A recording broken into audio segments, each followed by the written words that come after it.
আসমানের নিচে জমির উপর কোনো মায়ের বেটা কোনো বাবার বেটা যদি আমার সামনে প্রমাণ যে আমার সামনে বসে হেদায়েত কিতাব সম্পর্কে যে সকল আপত্তিগুলো আমার রয়েছে কমপক্ষে 200 আপত্তি তুলবো, 200 আপত্তির মধ্যে একটা আপত্তি যদি প্রমাণ করতে পারো, কোরআন হাদিস দ্বারা সাব্যস্ত করতে পারো, তাহলে জাতির সামনে হাজারবার কান ধরে উঠবোস করবো।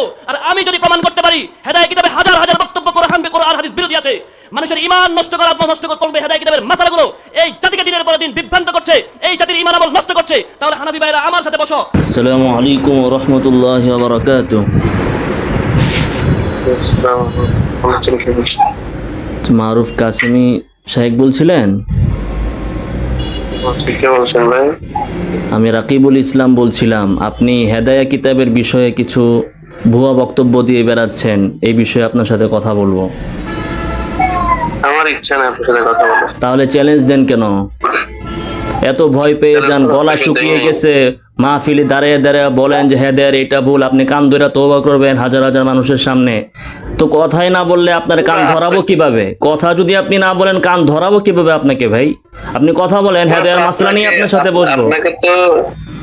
আপনাকে তো সেই যোগ্য মনে করি না, এই জন্য আপনার সাথে কথা বলার ইচ্ছা নাই আপনার সাথে কথা।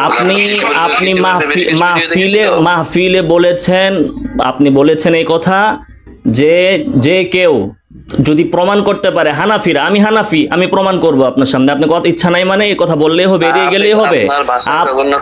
আপনি যদি না বসেন তাহলে আপনার বিরুদ্ধে আইনি পদক্ষেপ নিয়ে বসানো হবে আপনাকে। আপনি মাহফিলে সবার সামনে বলেছেন হানাফিরা, আমি তো হানাফি।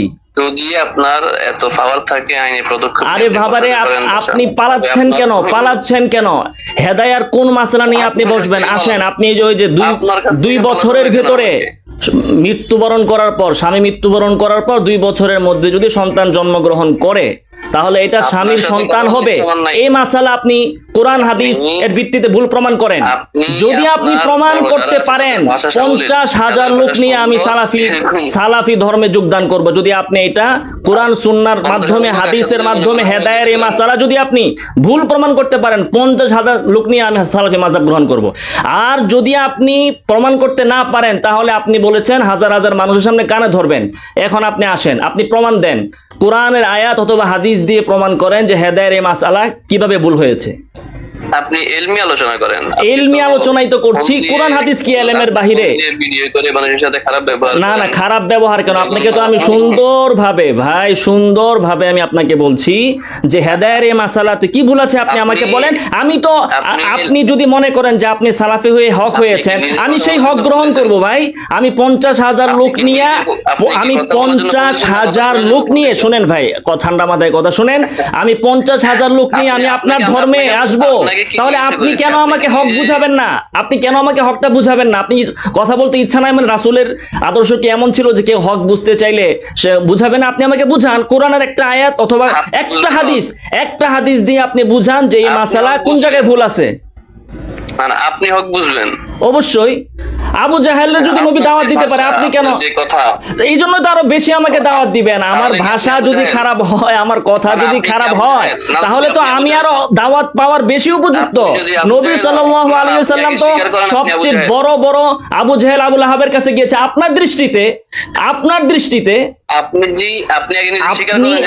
আপনি আমার সাথে 3 মিনিট 17 সেকেন্ড কথা বলতে পারলেন, কিন্তু মাসালা নিয়ে একটা আয়াতও বলতে পারলেন না, একটা হাদিসও বলতে পারলেন না। আমি আপনার থেকে আপনার পেটে পাড়া দিয়ে কথা বের করার জন্য আমি বলছি যে নবী আবু জাহেলের কাছেও গেছে। তারপরও আপনি মানে আবু জাহেলের প্রসঙ্গটা খুব পছন্দ হলো আপনার কাছে, কিন্তু কোরআনের আয়াত তো বলতে পারলেন না। আপনি বলেন,